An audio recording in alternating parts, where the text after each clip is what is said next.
계엄정부와 탄핵이라는 제목을 가지고 말씀을 증거합니다. 왜 예배드려요? 예배의 궁극적인 목적이 뭐예요? 그래요. 예수 그리스도 통해서 우리를 구원하신 그 하나님의 은혜를 찬양하고 경배하는 시간입니다. 할렐루야. 그렇기 때문에 여러분들이 믿음의 끈을 놓지 않고 우리를 구원하신 주님을 찬양하고 그분의 통치를 기뻐할 수 있기를 바랍니다. 예수가 거두리시니 또 평안 은하 주야의 자고에는 예수가 거두리시네. 그날 항상 얼하시고 날 지니 거두리시네. 그날 항상 얼하시고 우리 지니 거두리시네. 때때로 괴로움 당하면 때때로 기쁨들이네. 풍파 중에 터뜨리고 평안할 때 거느리네. 그날 항상 얼하시고 우리 친히 거느리시네. 그날 항상 얼하시고 날 친히 거느리시네. 렌즈의 손을 붙잡고 천국에 올라가겠네. 괴로우나 즐거우나 예수가 거느리. 다같이 주나서 날 항상 얼하시고 날 친히 거느리시네.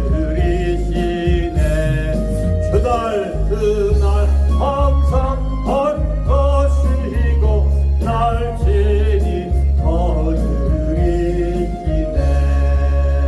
이 세상 이별할 때에 지옥의 권이기네.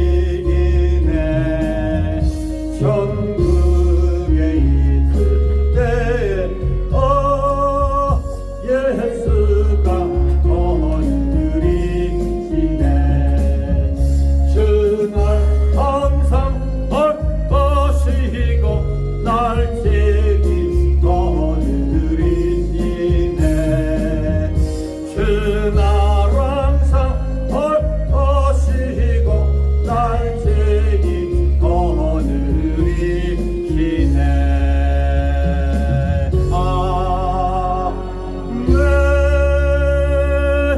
아멘. 주님은 이 나라를 사랑하십니다. 그래서 이승만 대통령의 기독교 정신을 입각한 이 대한민국을 우리가 선물로 하나님께 받은 줄로 믿습니다. 잊어버리지 말아요, 여러분들. 은혜를 잊어버리지 말아요. 자, 권력의 균등함이 깨지면서 지금은 권력의 균등함이 어떻게 되었을까요? 심하게 차이가 났습니다. 뭔 물건을 놔도 뭐 여당 측에서 힘이 없어도 여기다 올려놓으면 이게 걸쳐져요. 이게 마지노선이 무너지지 않았다는 겁니다. 걸쳐진다는 것은. 그러니까 여태까지 버텼는데 이제 이게 탄핵을 통해서 깨어져 버렸어요. 자, 기울기가 한 40으로 됐습니다. 그러니까 아무리 여당에서 대통령이 또 국민의힘이 막으려고 해도 이미 탄핵으로 결론이 내려졌습니다. 이렇게 권력의 균등함을 유지하는 것이 굉장히 중요한 거예요. 할렐루야. 자, 여러분들에게도 영적 권위를 하나님이 주신 줄로 믿습니다. 영적인 하나님의 권위가 권세가 여러분들에게서 무너지면 막을 길이 없는 줄 믿습니다. 이 믿음 잘 지킬 수 있기를 축원합니다. 자, 그러면 제가 또 전 시간에 이야기를 했죠. 어떻게 해서 이들이 여기까지의 권력을 쌓을 수 있었을까? 어디 앉으라고 그러고? 그렇죠. 요게 문제였어요. 어떻게 이 힘의 파워를 여기까지 끌어올렸을까? 저번 시간에 이야기했죠. 예. 자, 제가 방송을 보면서 한 가지 발견한 게 있습니다. 선거관리위원회에서 2002년부터 전자개표기를 한국에서 개발을 해가지고 전 세계에다 보급을 했습니다. 그 당시에 같이 조작했던 사람이 암이 걸렸어요. 그래서 죽기 직전에 황교안 대통령 몇몇 증인을 불러놓고 그가 간증을 합니다. 도저히 자기가 이대로 가다가는 죽을 수밖에 없다는 그 조작 선거의 운명을 자기가 받아들이면서 이건 꼭 내가 죽기 직전에 발표를 해야 되겠다. 그래가 이분이 다 증언을 했습니다. 2002년부터 조작을 해왔고 황교안 대통령도 2번이나 이회창도 2번이나 다 떨어뜨리고 한마디로 김무성이가 시켜주라 그럼 시켜줄 정도로 완전히 조작된 것이 드러났고 그것이 이제 지난 대선이나 또 4월 총선에서 확실히 증거됐는데도 불구하고 또 그 증거가 있음에도 불구하고 그것을 선거관리위원회에서는 다 막고 부인을 했습니다. 그래서 이들의 세력이 어떻게 하든지 정권을 잡고 그를 말살시키고 종북 세력을 통해서 북한하고 연합해야 되겠다는 공산주의의 꿈을 키워나가기 위한 방법을 2002년도부터 썼다는 거예요. 그게 뭐냐? 부정선거예요. 부정선거. 그래가지고 부정선거를 통해서 이들이 장악한 곳이 어디예요? 네? 자, 국회를 장악했습니다. 여러분 아시죠? 왜 윤석열 대통령이 대통령이 부러울 게 뭐가 있어요, 여러분들? 자기 죽을 짓을 했겠습니까? 이건 완전한 모험입니다. 완전한 모험이에요. 네. 완전한 죽을 걸 각오하고 계엄령을 선포했는데 그 계엄령도 성공했어요, 실패했어요? 실패로 끝났습니다. 완전한 실패예요. 자, 계엄령을 선포한 거 두 가지입니다. 부정선거, 그 다음에 하나는 뭐예요? 종북 세력을 뿌리 뽑겠다.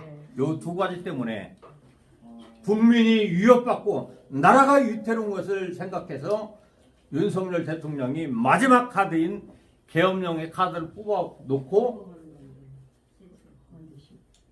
우리 국민을 살리기 위해서 자기를 던진 거예요. 할렐루야. 여러분들 이 진실을 알 수 있기를 바랍니다. 한마디로 얘기해서 윤석열 대통령이 이재명이 싸가지가 없어서 이재명이가 김건희도 싸가지가 없어서 윤석열 대통령하고 김건희 따귀를 한 따씩 딱딱 때렸어요. 윤석열 대통령이 너무 화가 나는 거예요. 그러니까 어땠어요? 윤석열 대통령이 지금 이재명이를 찔러버렸습니다. 그리고 법은 어땠어요?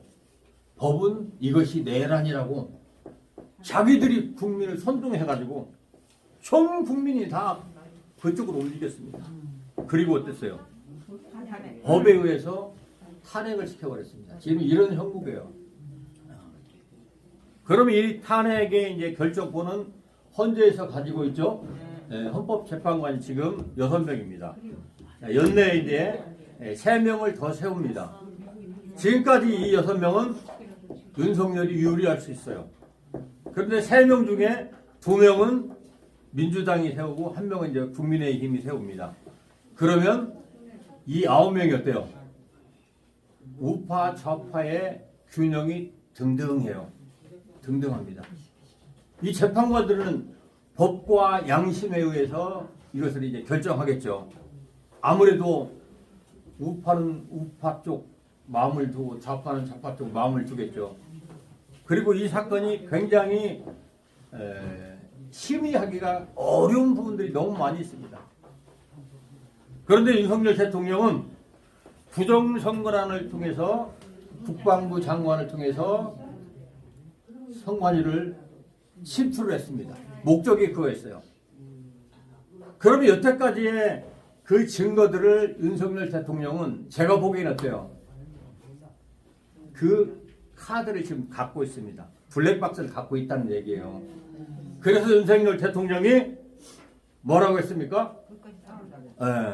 표결에 붙인 후에 한번 나와서 끝까지 싸우겠습니다를 몇 번 했어요. 이 이야기는 뭐예요? 내가 블랙박스를 갖고 있다 이 얘기입니다. 그리고 탄핵한 후에도 국민을 위해서 끝까지 그 사명을 다하겠습니다 그랬습니다. 그러니까 민주당 측에서는 끝까지 뭘 다하겠다는 거야. 이쯤이면 내려와야 되지. 그 의미는 뭐예요? 그 증거를 가지고 있다. 그래서 탄핵 재판할 때도 공개 재판을 요구하고 있습니다. 윤석열 대통령이. 왜? 이제 그 진실을 온 국민이 좀 알기를 원하는 마음으로. 자, 오늘은 성경 속에서도 예수님이 하나님에도 불구하고 우리의 죄를 위해서 이 땅에 내려왔죠. 어디로 왔습니까? 마구간에 왔어요. 마구간에. 근데 전통적으로 그 유대인 사회에서 엘리트층들, 바리새인 서기관들, 또 모든 관원들, 정치인들은 그 사실을 믿어요, 안 믿어요? 안 믿어요, 여러분들. 한마디로 이야기해서 복음을 선포합니다. 계엄령 선포가 아니라 복음을 선포했습니다. 그런데도 불구하고 모든 유대 관원들은 민중을 다 동원해가지고 결국은 예수님을 어떻게 해요? 반역자로. 오늘날로 내란죄로 인해 가지고 예수님을 처형시킵니다.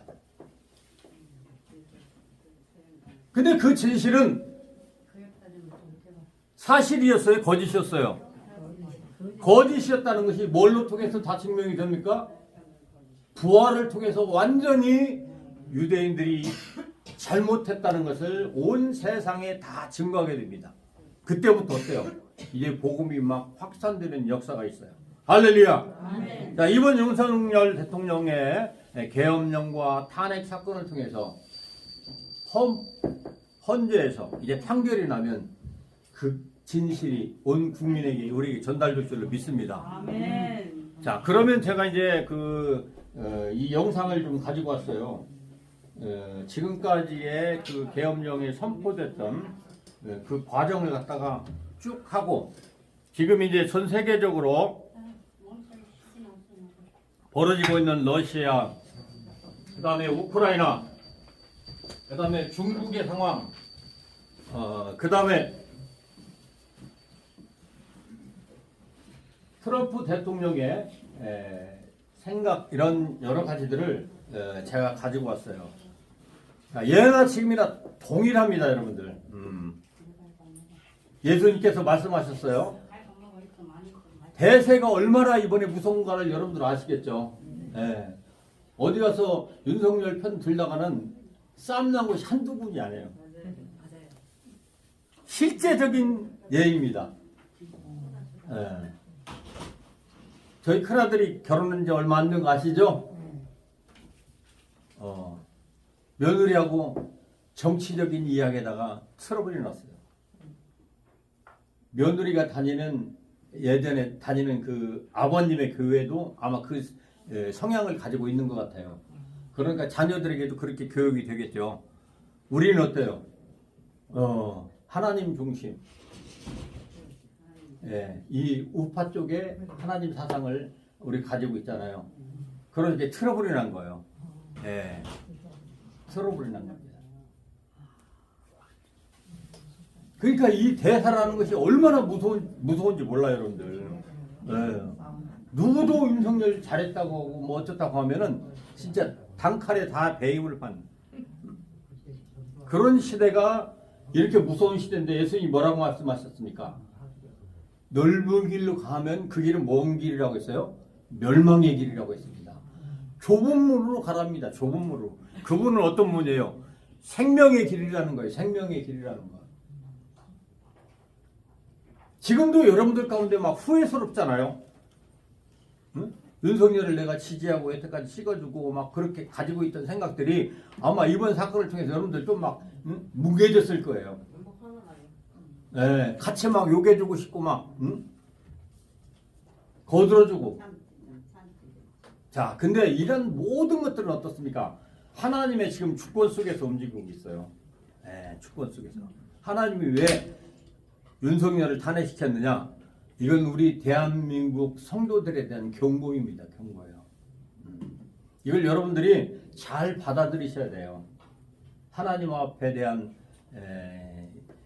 그러한 경외심을 잃어버리고 은혜를 잃어버리게 된 하나님에 대한 하나의 경고고 또 윤석열 개인에 대한 건 뭡니까? 대통령에 대한 사명의 부실입니다. 성경에서도 왕으로서 그 책임을 다하지 않고 하나님 통치를 실현하지 않는 왕들은 어땠어요? 탄핵당했습니다. 이게 우리에게 주는 오늘날의 하나님의 메시지인 줄로 믿습니다. 그래서 탄핵 이제 다 끝나는 그 심의 과정이 이제 한 180일 내에 끝내야 되잖아요. 그런데 이 과정 속에서 이제 많은 것들을 윤석열 대통령은 생각하고 하나님의 통치에 대해서 준비를 해야 됩니다. 여러분들도 마찬가지예요. 그냥 뭐 국가적이고 윤석열 대통령 이재명의 싸움에 끝나면 안 됩니다. 지금까지 내가 지켜왔던 이 믿음의 균형이 지금 나에게서 지켜지고 있는가 이걸 점검해야 돼요. 그리고 기울어졌다면 여러분들이 그 밸런스를 유지할 수 있도록 하나님께 기도하고 구해야 될 줄로 믿습니다. 나라적으로는 누구에게 물어보지 않아요. 크리스찬들에게 지금 이 탄핵을 하나님이 숙제로 주셨어요. 우리는 다시 하나님의 영광에 대한 이러한 모든 일들을 회복하고 주신 그 은혜에 대해서 감사하는 이런 예배자로서 다시 태어나야 될 줄로 믿습니다. 어떻게 대한민국이 세워졌다는 것을 여러분들은 너무나도 잘 아실 줄로 믿습니다. 그런데 이런 걸 저버리면 어때요? 하나님의 은혜가 이 대한민국에서 떠나버리는 거예요. 이번 기회를 잘 통과하면은 정말로 우리가 어때요? G2 국가로 갈 수 있는 최고의 성장을 가져올 수 있는 기회예요. 그것을 누구 함께 합니까? 트럼프 대통령과 함께 할 수 있도록 트럼프 대통령에게 하나님 주신 권위가 어마어마합니다. 모든 사람들이 지금 트럼프 하나가 어떻게 하느냐에 따라서 지금 귀를 기울이고 있어요. 트럼프가 한마디 하면 죽고 살고가 지금 온 세계 결정권으로 지금 작용을 하고 있습니다. 취임도 전에. 그러니 취임하면 어때요? 바리바리 악독한 것들은 다 잘라내고 진짜 성경적인 기초 위에서 그 나라와 열방을 트럼프와 통치하게 될 줄로 믿습니다. 할렐루야. 그런 면에서 우리는 적극적으로 공산주의의 사상을 기반으로 둔 그런 체제나 단체들은 우리가 일원이라도 협조할 필요가 없어요. 할렐루야. 그건 마귀를 기뻐하는 일이에요. 얘를 기뻐하게 하는 일입니다. 얘는 죽이려고 하는 거예요. 죽이려고 하는 거예요. 모든 공약이나 선거 공약이나 정치의 모든 프레임들이 어때요? 죽이려고 하는 감옥을 만드는 감옥을 만드는 자기 손안에. 그 대표적인 나라가 어떤 나라입니까? 북한이에요. 북한. 북한을 보면 얼마나 잘 알 수 있어요. 이승만의 자유민주주의와 김일성의 북한이 지금 오늘날에 와서 이렇게 큰 차이가 있다는 것. 그리고 지금 북한의 모든 공산주의 국가들이 무너지고 있다는 사실. 이런 걸 볼 때 어때요? 우리의 신앙도 마찬가지입니다. 내가 하나님을 섬기며 살아가는 것이 얼마나 하나님께 축복을 받은 일이라는 것, 아니면 나 스스로 내 신앙을 만들어가지고 내 스스로 하나님 없이 사는 인생이 얼마나 위험하고 얼마나 불행하다는 것을 우리 2024년 지나가는 12월을 통해서 다시 점검할 수 있는 시간이 될 수 있기를 축복합니다. 할렐루야. 자, 먼저는 우리 말씀을 한번 보겠습니다. 자, 다 같이 시작. 대제사장들과 온 공의가 예수를 죽이려고 그를 칠 증거를 찾습니다. 그래요. 예전에도 그랬습니다. 자, 왜 죽이려고 했어요, 예수님을? 예수님을. 뭐 여러 가지 증거가 있지만은 하나님 나라가 임했다는 거예요. 하나님 나라가 임했다는 거예요. 하나님 나라의 통치를 받으라는 거예요. 그 하나님의 나라의 통치는 너희를 살리고 유대 민족을 살리고 구원하려고 하는 통치라는 거예요. 근데 이들이 어때요? 무슨 소리냐? 우리 유대교의 전통이 있는데 이걸 다 무시해버리고 한마디로 뭔 얘기입니까?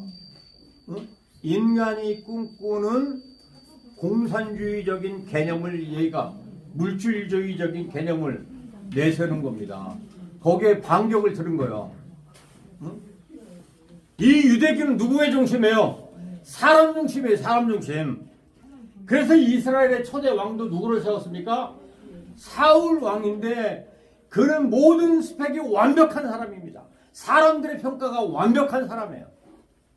근데 그가 잘했습니까? 사울은 결국 버림받았고 하나님 마음에 합한 다윗이 왕으로 등극합니다. 근데 이걸 반대하니까, 이걸 깨버리려고 하니까 자기들의 위치가 어때요? 다 무너져 버리는 거예요. 그래서 이들은 어때요? 어떻게 하든지 꼬리를 잡아가지고 죽이려고. 지금도 이재명이와 윤석열의 싸움을 가만히 보세요. 이 계엄령의 실패는 자세히 보면은 북한이 쓰는 공작 중에 한 가지가 있습니다. 뭐 간첩을 침투하고 뭐 그런 것도 있지만은 여러분들도 잘 아시다시피 심리전이라는 게 있어요. 심리전. 그래서 38선에서 우리가 뭐 대북 확성기를 통해서 북한 군인들의 마음을 심리적으로 갈등을 유발하게 하고 그래가지고 결국 남한으로 넘어올 수 있도록 하는 심리전이 있습니다. 이번에도 이들이 심리전을 썼어요. 김민석이가 그랬잖아요. 2, 5 이게 심리전의 시작이었고 그 다음에 뭐라고 했습니까? 윤석열 대통령 계엄령 반드시 선포합니다. 대비하세요. 이게 뭐예요? 윤석열 대통령을 머리 끝까지 화나게 했던 거예요. 윤석열 대통령의 그 성질을 갖다가 완전히 파악을 했어요. 한마디로 저놈은 이렇게 살살 긁으면 지가 약 올라가지고 계엄령 선포하니까 그 심리전에 당한 거예요. 그리고 지금까지 어땠습니까? 국회를 통해서 법을 만들어가지고 계속 역부를 쓰셔댔어요. 거기다 누구를 쓰셔댔습니까? 와이프 김건희를 계속 쓰셔댔어요. 그렇지 않아도 막 여기까지 올라왔잖아요. 원래 윤석열 대통령이 가만히 있다가 승부수를 보는 타입이래요. 어떤 사람은 나올 때마다 막 대응하고 싫어 좋아 막 이렇게 싸우는 사람이 있는데 윤석열 대통령 가만히 있다가 칼로 확 찔러버리는 이런 타입이래요. 이 심리전에 모든 그 윤석열 대통령의 성향을 딱 파악한 거예요. 그리고 시작한 겁니다. 윤석열 대통령은 계엄령을 선포할 것이다. 여기에 윤석열 대통령이 어때요? 그래, 니들이 원했냐? 한번 맞짱 뜨자. 선포해버리고 심리전에 당한 거예요. 우리가 지금 생각할 때도 그 시간에 윤 대통령이 계엄령 선포해야 돼요, 안 해야 돼요? 안 해요. 필요는 하지만은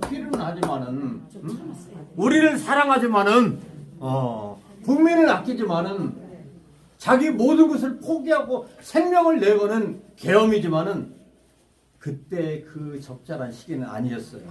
예, 우리는 다 알잖아요. 예, 이건 뭐냐? 심리전에 당했다는 거예요. 심리전에. 할렐루야. 예. 이건 이제 제가 매스컴을 통해서 계속 분석해 봤어요. 어떻게 윤석열 대통령이 지금 이 시간에 계엄령을 선포할 이유도 많은데 왜 이때 했을까? 심전에 딱 넘어간 거예요. 얘들이 넘기는 수법이 여러 가지잖아요. 예. 국회에서 계속 공격을 만들어가지고 언제부터 탄핵시킨다고 그랬어요. 안 넘어가는 거예요. 이게 탄핵 갖고는 안 되는 거예요. 그러니까 어때요? 승질을 바짝 올리는 거예요. 여기까지만. 제가 이제 집에서 나올 때 희는 코녀가 있어요. 제 손으로 오라면 이렇게 오고 어깨에다 올려놓으면 잘 놀아요. 근데 요놈을 갖다가 철장에다 가두고 손으로 막 쿡쿡 찍어보세요. 그럼 어떻게 될까요? 손을 콱 물어버려요. 손을 콱 물어버려요. 왜? 자기를 귀찮게 한다고. 처음에는 한두 번 했다가는 그냥 가만히 있다가 콱 이러면 어때요? 나중에 손을 콱 물어버립니다. 어? 여러분들도 마찬가지일 거예요. 가만히 참는 사람이 더 무섭다고 그러잖아요. 그 심리를 딱 이용했는데 거기에 그냥 딱 당한 거예요. 이놈들이 거기까지 생각합니다. 이 마귀들은. 응? 이게 마귀가 뭐 IQ가 뭐 400인가 된다고 뭐 그런 농담도 있어요. 우리는 뭐 기껏 많아야 뭐 150, 뭐 145만 돼도 막 이렇게 높다고 그러는데 마귀는 우리 수준에서 막 날뛰고 노릅니다. 우는 사자와 같이 두루두루 삭길자를 찾고 있단 말이에요. 이게 얼마나 우리 인간들을 가지고 놀겠어요. 우리가 뭐 선동했으니까 우리는 가만히 있는데 국민을 갖다가 자석으로 끌어당기듯이 그냥 다 붙여놓고서는 이렇게 탄핵하고 있다고 탄핵을 찬성하고 있다고 그런 거예요. 그 국민들은 몰라요. 이게 자석에 끌려간 걸 몰라 그냥. 그 의원이 20분 동안 내란의 정략성을 이야기했습니다. 투표하기 전에 20분 동안을 내란의 정략성을 이야기했어요. 그런데도 불구하고 어때요? 국민의힘 한 사람도 말한 사람이 없어. 왜? 지들 자체도 싸우고 있으니까 바로 이것을 노리는 거예요. 응? 분열을 노리는 겁니다. 그 분열 상태에서 누가 20분 동안 내란의 정당성을 20분 동안이나 얘기하는데 대답하는 사람이 없고 따지는 사람이 한 사람도 없어요. 그리고 국민의힘은 거기 가야 돼요? 안 가야 돼요? 얘들처럼 가지 말아야 되지. 정관 목사님이 왜 가냐고 거기를. 가는 자체가 뭐예요? 동조하는 거예요. 여러분들 같이 하는 거예요. 그러니까 안 갔을 때는 어때요? 완전한 불참 아니에요. 응? 부결표를 한 번 던진 거 아니에요. 근데 참여하다 보니까 어때요? 다 할 것 같은데 나만 하는 좀 바보 되나? 여기도 할 것 같은데 어떡하지? 금방 생각이 바뀌어버렸는데 200표만 돼도 응? 가결되는데 통과되는데 몇 표가 나왔어요? 204표나 나왔습니다.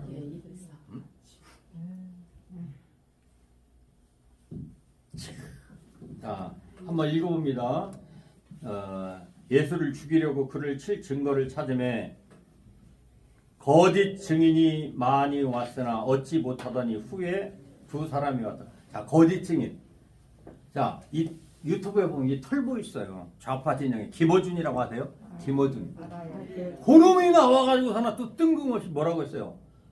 한동훈이를 사살명령까지 내렸다고. 걔네들은 완전히 그냥 만들어가지고 그냥 왜 급하거든 이제 어떻게든지 탄핵에 요건을 갖춰야 되는데 없는 거야. 이게 좀 부족한 거야.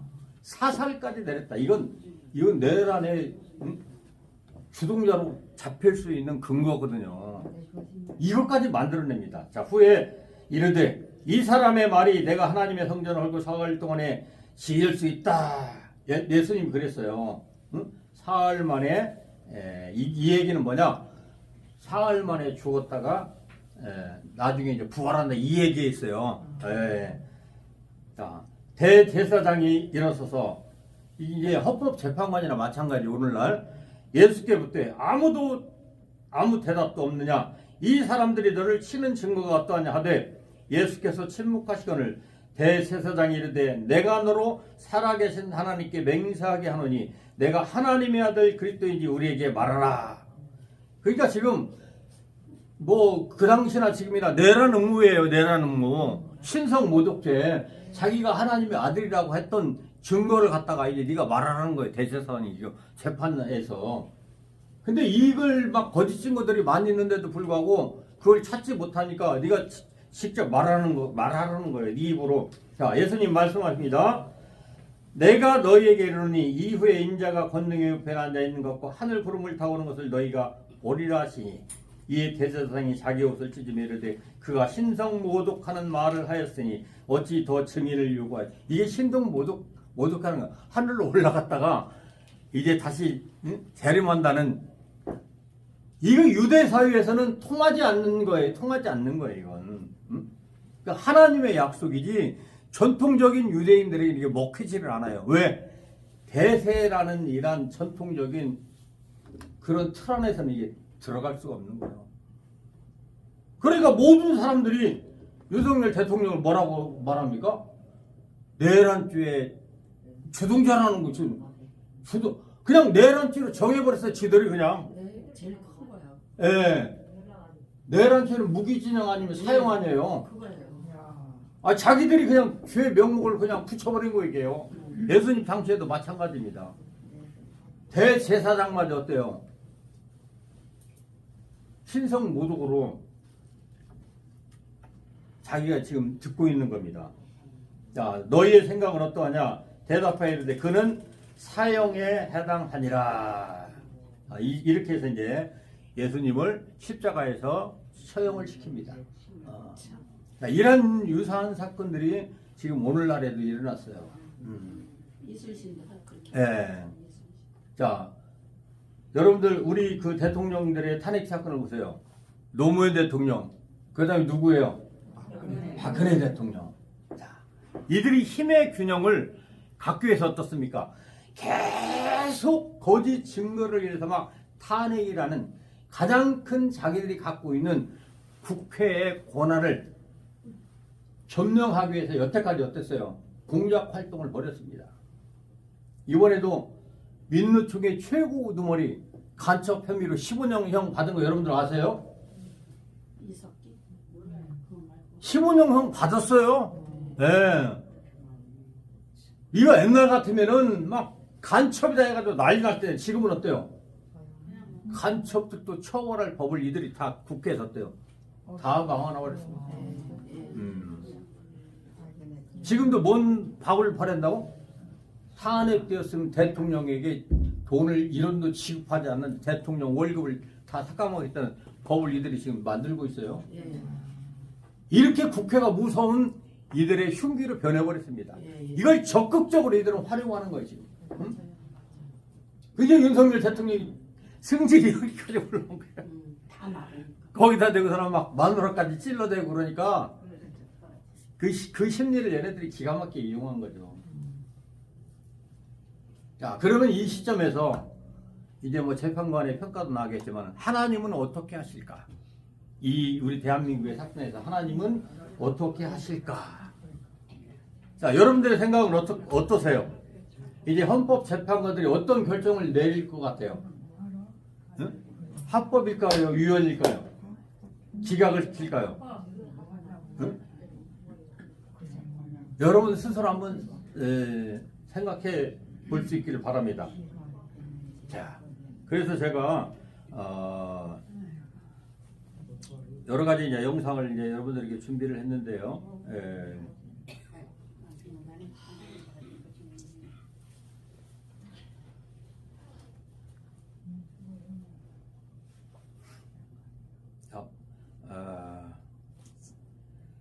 이게 부정선거부터 한번 여러분들에게 보여드릴게요. 그것만으로도 기가 찬데 이 감사원이 감사를 하려고 하자 제가 선관위가 전모 시간 한번 노골적이고 여러분들에게 이 조작적으로 영상 감사를 보여드렸어요. 회피하기 위해서 상당수 많은 증거들을 인멸하려 했다는 의혹까지 오늘 거세게 제기되고 있습니다. 그래서 앵커가 직접 친절하고 상냥하게 도대체 선관위가 어떻게 감사를 회피하려 했고 증거를 인멸하려 했는지 짚어드리겠습니다. 앵커의 친절한 브리핑 시작합니다. 자, 첫 번째 그림 나와 있는데요. 네. 키워드부터 공개할까요? 바로 이겁니다.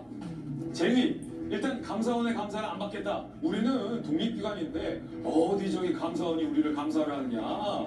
말도 안 된다 라면서 헌재의 권한쟁의 심판을 청구했습니다. 그런데 이건 애교입니다. 이건 정말 애교에 불과합니다. 왜냐하면 본격적으로 감사 회피 전략들이 시작됩니다. 첫 번째는 은폐입니다.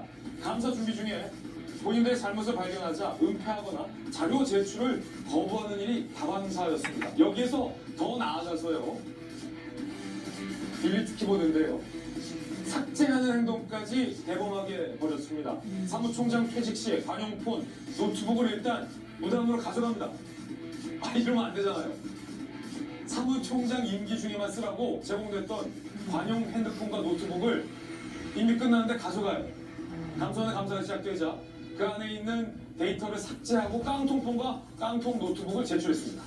더 나아가서요. 이런 일도 벌어집니다. 자, 파쇄.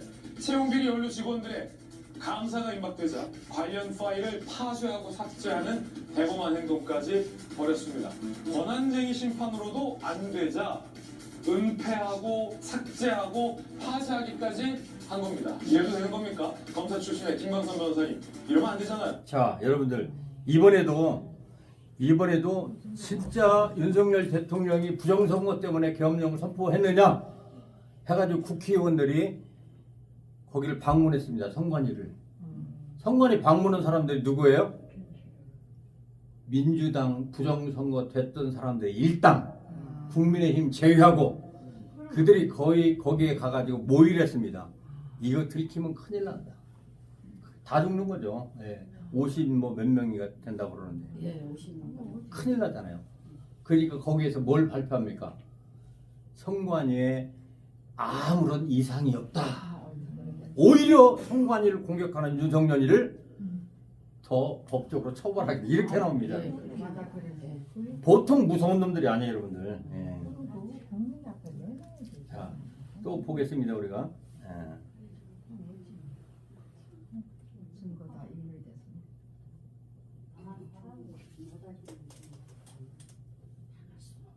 자, 이분이 누구예요?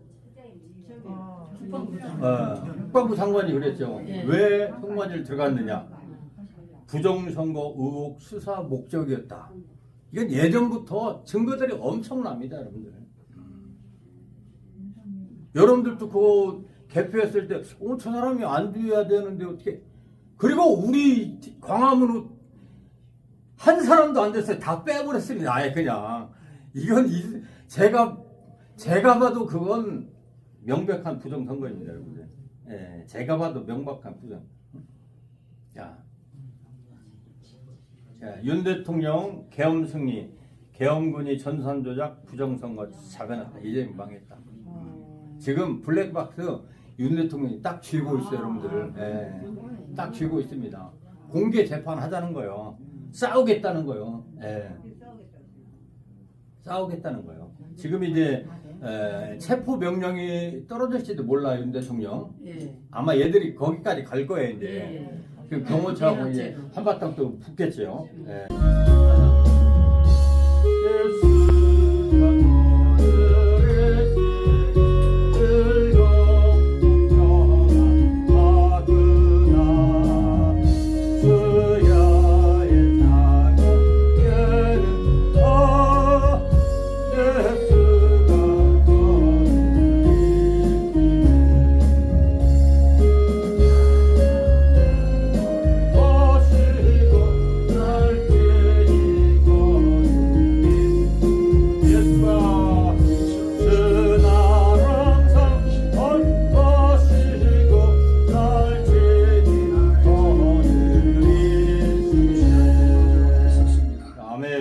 자영업자의 절망, 청년들의 좌절이 온 나라를 채우고 있었습니다.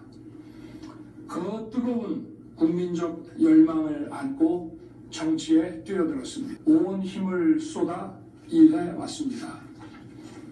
대통령이 되어 현장의 국민을 만나 보니 탄핵되고 난 전 후에 정부의 소주성 정책으로 소상공인과 자영업자가 비명을 지르고 있었고 부동산 연끌 대출로 청년들과 서민들이 신음하고 있었습니다.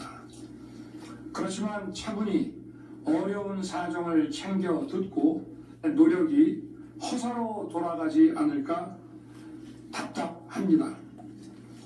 저는 지금 잠시 멈춰 서지만 지난 2년 반 국민과 함께 걸어온 미래를 향한 여정은 결코 멈춰 서서는 안 될 것입니다. 저는 결코 포기하지 않겠습니다. 저를 향한 자, 포기하지 않겠다는 거요. 결코 포기하지 않겠다는 이 의미는 뭐요?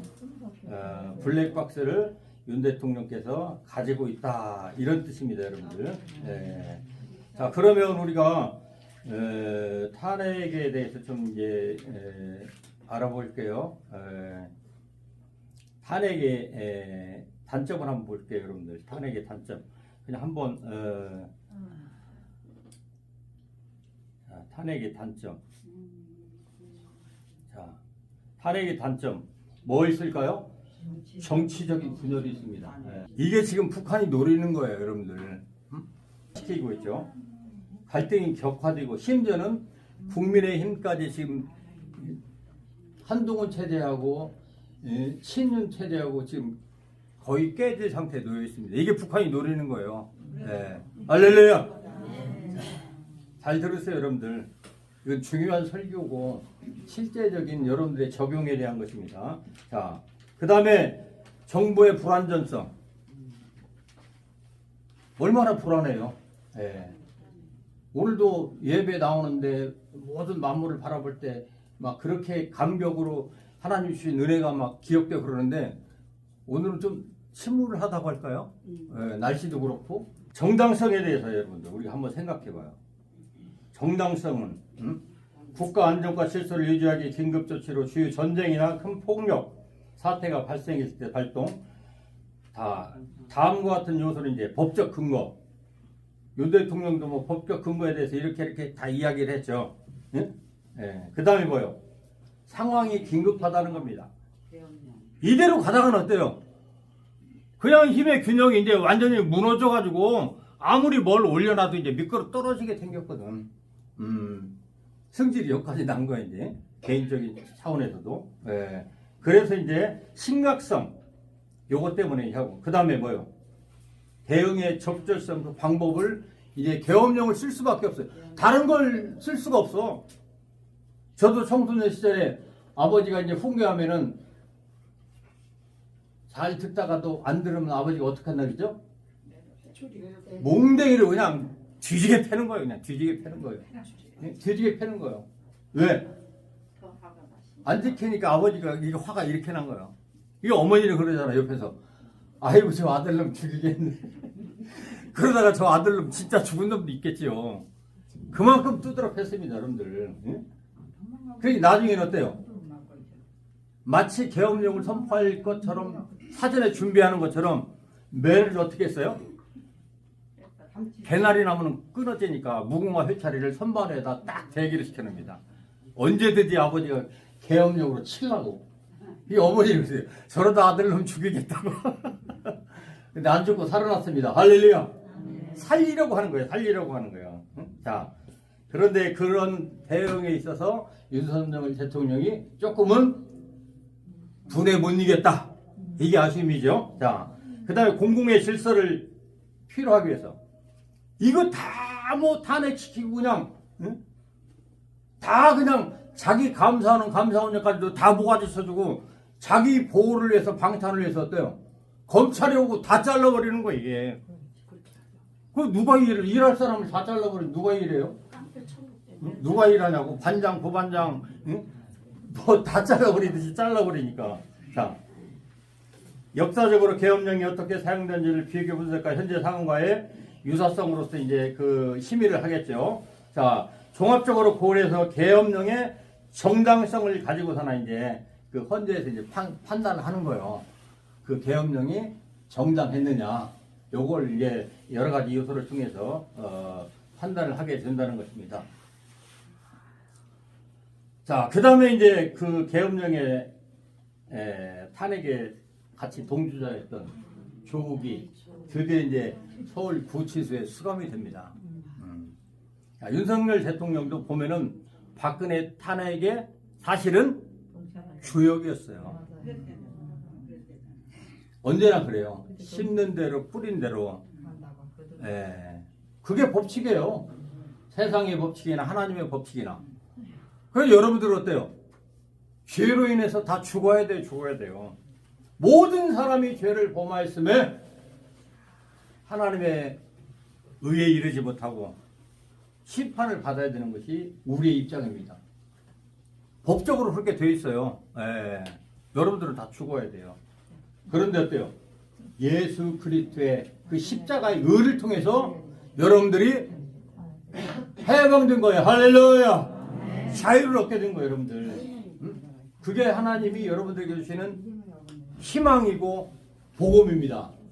어떠한 것도 그 죄를 해방시킬 수가 없어. 무죄로 선언할 수가 없어. 하나님의 은혜만이 여러분들을 죄에서 자유케 해 주신 것입니다. 할렐루야. 자, 그래서 죄값이 이렇게 무섭다는 것을 우리는 조국을 통해서 또 알게 됩니다.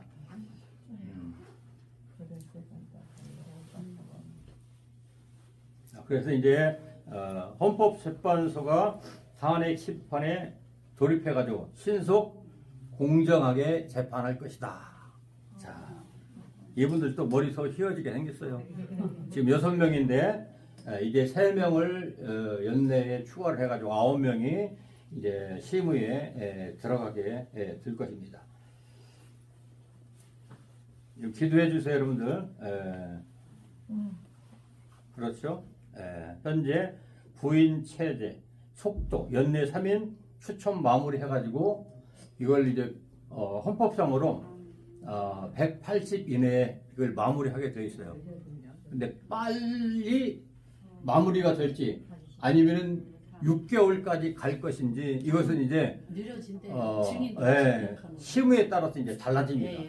근데 이게 한쪽에서는 내란이라고 막 온 국민이 다 동조한 것처럼 이렇게 이들이 죄인으로 몰아씌우잖아요. 지금 예수님이 씌우듯이. 근데 소수만 지금 이번에도 광화문에 집회가 어마어마하게 모였습니다. 여러분들 보셨나요? 네. 어마어마하게 모였습니다, 여러분들. 이제 저기 경북권까지 예. 조세훈이한테 허가 혹시 가셨던 분 계세요? 가셨던 분? 어저께 갔다 왔는데 우리 애국자분들 박수 한번 쳐드리세요. 할렐루야. 이거 뭐 누구 뭐 여인형 뭐 방첩사령관 체포하고 이런 것이 문제가 아니에요 지금. 하나님이 어떻게 이 나라 민족을 다스리느냐, 어떻게 예수가 우리나라를 건드리냐, 여기에 여러분들이 관점을 두고 봐야 돼요. 할렐루야. 이게 크리스찬들의 시각이에요, 여러분들. 요만한 거 가지고 구속해야 된다, 말해야 된다, 뭐 이런 거 따지지 마세요, 여러분들. 자, 그러면 이제 그 후에 이재명 대표가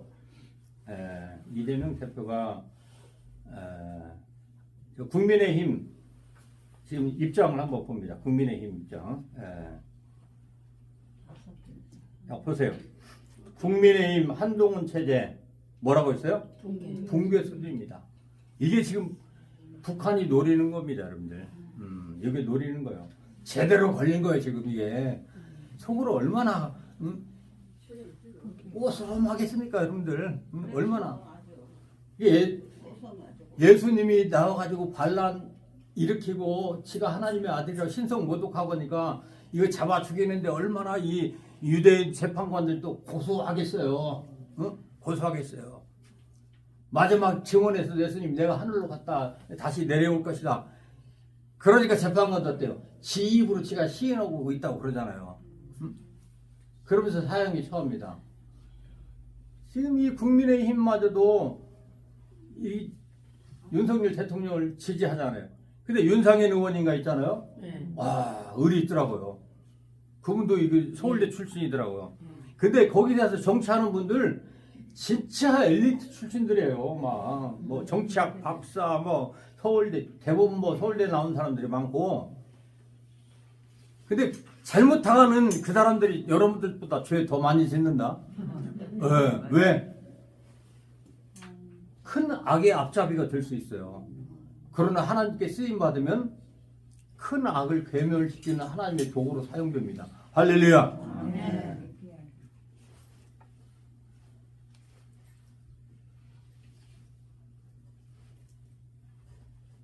자, 윤석열 대통령에 대한 기사 잠깐 볼게요. 자, 윤석열 대통령은 12월 3일 종북 세력입니다.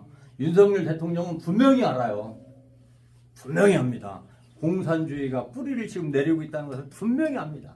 담화문 때부터 발표할 때부터 계속 이야기가 나오고 있습니다.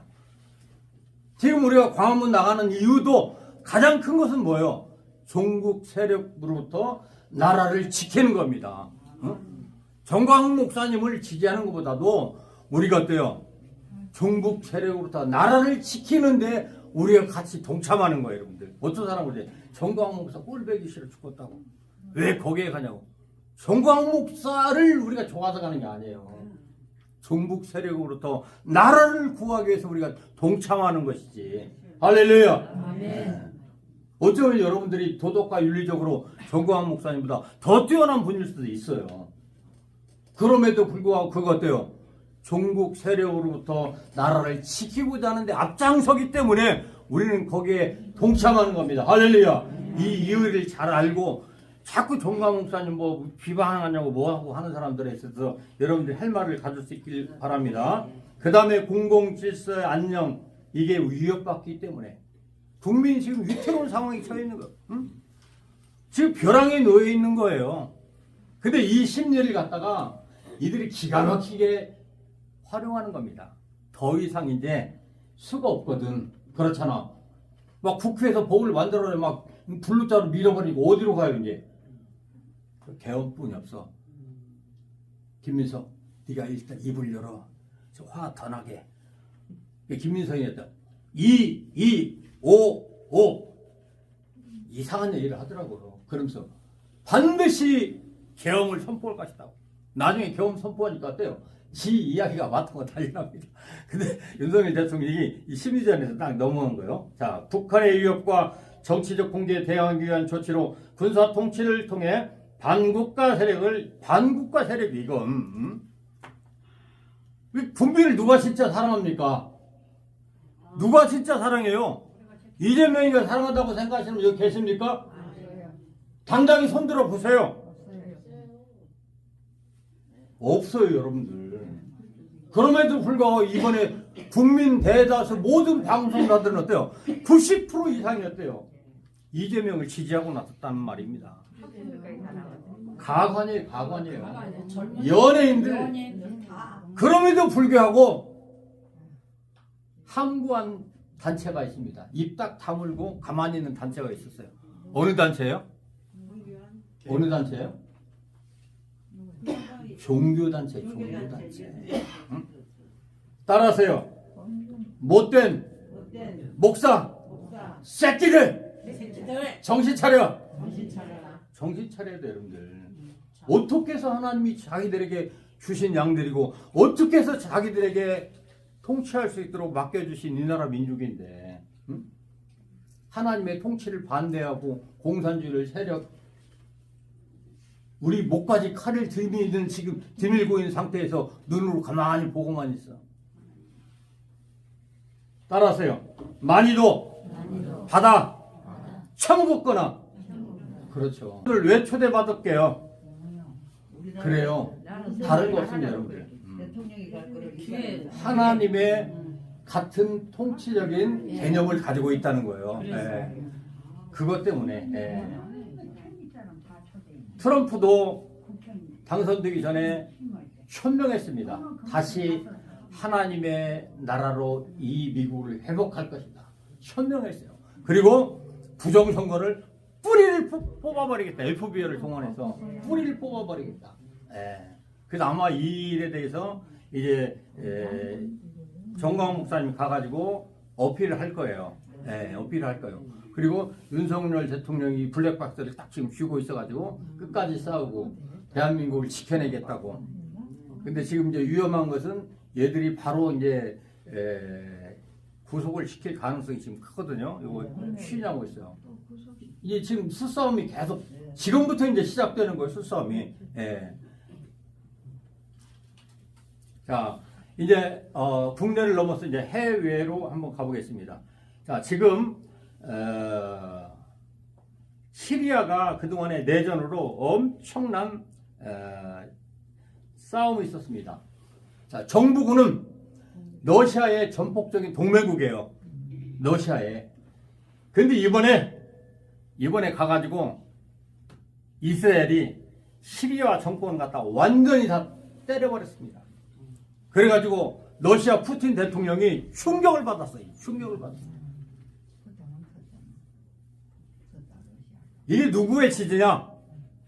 트럼프 대통령이 당선이 돼가지고 이스라엘이었대요. 더 힘을 얻은 거예요. 무서운 거 없어요, 막. 갖다 때려 부셔버립니다, 그냥. 그래가지고 반군이었대요. 반군이 이스라엘과 미국의 전폭적인 지지로 지금 새로운 정부를 구상해 나가고 있다는 이야기입니다. 자, 그 다음에 시리아가 이제 뭘 원망하느냐? 러시아에게 시리아가 4만 명을 파병을 했어요. 그래가지고 푸틴한테 그럽니다. 네 나라 동맹나라라고 도와줬다가 우리 나라 망했다. 도로 돌려보내라. 푸틴이 보내겠어요? 우리도 지금 죽게 생겨가지고 북한한테 뽑았는데 이거 어떻게 돌려주냐. 지금 푸틴이 아주 난처해 난감하게 지금 있는 상황이라 아마 이제 휴전할 수밖에 없어요. 이제 휴전을 할 수밖에 없다 이렇게 보고 있습니다. 북한군이 다른 데로 도망갔다 했던데 싸우고. 그것도 있어요. 그런 거 있더라.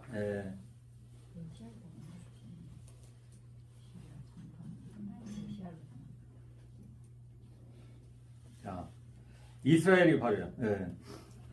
제가 그랬죠.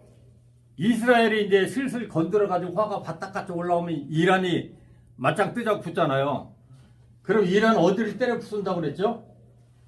핵시설 이거 여기까지 목표가 가야 돼요 지금. 오늘 이제 보도가 나왔습니다. 이란 핵시설 정조준 시리아 이제 길이 뚫려가지고 이란 어때요? 바로 갈 수가 있어요 이제. 이미 이스라엘이 점령을 해가지고. 그래가지고 지금 이스라엘 목표는 어디냐? 요 핵시설까지 때려 부시는 것까지 이제 마무리를 해야 됩니다. 요게 목표였어요. 이제 전쟁의 목표였어요. 이것까지 가고, 결국은 이제 그 중동을 갖다가 자기들의 손 안에 이제 다 넣으려고 하는, 이런 수순을 지금 이스라엘이 받고 있다는 것. 이게 이제 다 그 트럼프 대통령의 이 생각, 마인드에서 이제 나와가지고 이스라엘이 거기에 힘을 얻어다가 지금 이렇게 하고 있는 중에 중국은 지금 어떻게 됐냐? 중국의 상황이 뭐 여러 가지 경제 상황이나 모든 것들이 어때요? 파산 도민회 야반 도주까지. 그래서 지금 시진핑이 어떤 카드를 낼지 지금 여기에 주목하고 있어요. 중국이 지금 망해가고 있습니다. 왜 그러냐? 공산 국가는 망하게 돼 있어요, 이게요. 왜? 하나님이 기뻐하시지 않는다니까. 자기의 백성들을 갖다가 다 때려 죽이니 하나님이 좋아하겠어요? 여러분들 자식들 누가 건드리면 가만히 있겠어요? 하나님도 마찬가지예요, 여러분들. 응? 자기의 형상으로 이 땅에 보내는데 그 백성을 억압하고 공산주의 체계 속에서 그들 갖다가 자유를 억압하면 하나님이 가만히 있겠냐고요. 무너뜨리죠. 근데 하나님의 백성들이 말을 안 들으면 어때요? 어디를 보내요? 바벨론 아수르 포로로 보내버립니다. 그래서 고생 씩싸게 하면서 어때요? 눈물 질질 짜고 아버지께로 돌아가기로 합니다. 응? 바벨론 강가에서 계속 통곡하면서 예루살렘으로 돌아가기를 그 노래 나오잖아요. 마비스스 뭐 바벨론 뭐 그런 노래 있잖아요. 그런 형국으로 이제 보낸단 말이에요. 자, 이제 사랑하시는 여러분들, 영상은 이제 여기까지 여러분들에게 공정하게 되었는지, 모든 당사자에게 충분한 기회가 주었는지 등의 절차가 정당성에 대해서, 탄핵의 정당성에 대해서 헌재에서 이제 심의를 한다는 얘기입니다. 그 다음에 자, 이러한 요소들을 종합적으로 고려할 때 탄핵의 정당성에 대한 결론은 다를 수가 있어요. 재판관마다 다 다를 수가 있어요. 각 상황에 따라 다르게 평가될 수가 있어요, 이게요. 그래서 이제 여기에 이제 주목하는 거예요, 사실은. 하나님이라면, 진리라면 옳다 그렇다가 이게 분명히 나오잖아요. 그렇잖아요. 근데 이건 사람이나 어떤 정당성이나 상황이나 또 여러 가지 뭐 국가적 유익이나 이런 것들을 따져가지고 이제 할 거 아니에요. 그렇기 때문에 변수가 발생할 수 있다. 여기에서 우리는 어때요? 하나님의 정의가 승리할 수 있도록 기도해야 될 줄로 믿습니다. 할렐루야. 자, 그래서 오늘은 이제 말씀으로 돌아가서 예수님을 결국은 사형에 해당, 이에 침받 주먹으로 치고 어떤 사람은 손바닥으로 때리며 이르되 그리스도야 우리에게 선지자 노릇을 하라. 너를 친자가 누구냐 하더라. 베드로가 이제 이때 어때요? 한동훈이처럼 배반을 합니다. 누구처럼 배반을 합니다. 투표하기 전엔 7명이라고 공식적으로 했는데 몇 명까지 나왔어요? 12명, 14명까지 나왔더래요. 14명까지 뽑아보니까 기권하고 그런 사람. 응? 자, 베드로가 부인하는 모습을 볼 수 있죠. 이게 뭐냐? 권력에 균등하면서 이 계엄령과 탄핵이었대요. 우리 국민에게 미치는 영향입니다. 이게 베드로도 어때요? 예수님이 누구였어요? 수제자였잖아요. 수제자였잖아요. 그럼에도 불구하고 어떻습니까? 예수님을 탄핵하는데 한 표를 던졌던 사람이 베드로예요. 응? 뭐라고 말해요? 베드로가 모든 사람 앞에서 부인하며 이르되 나는 내가 무슨 말을 하는지 알지 못하겠노라. 반대표를 듭니다. 그래서 예수님이 처형당하죠. 제가 여러분들에게 묻겠습니다. 여러분들은 윤석열 대통령에 대해서 찬성표를 던지겠습니까? 반대표를 던지겠습니까? 탄핵에 대해서. 지금 여러분들이 투표를 한다면 무슨 표를 던지겠습니까? 여러분들이 반대라면 하나님 편에서 생각하고 계시는 것이고, 만약이라도 의심이 있고 기권하고 그것을 받아들이지 않고 민주당 측 개념을 가지고 있다면 그건 여러분들 다시 한번 말씀 속에서 생각할 수 있는 시간을 가져볼 수 있길 바랍니다. 아무쪼록 우리가 계엄령과 탄핵에 대해서 하나님의 말씀을 중심으로 살펴보았습니다. 중요한 건 무엇이냐? 여러분들도 예수를 믿으면서 교회 생활을 하면서 이 신앙의 밸런스가 무너지면 돼요, 안 돼요? 안 돼요, 여러분들. 이것만큼은 꼭 지켜서 하나님께 영광이 약속된 천국을 다 선물로 받을 수 있는 여러분들이 되시기를 축원합니다. 할렐루야.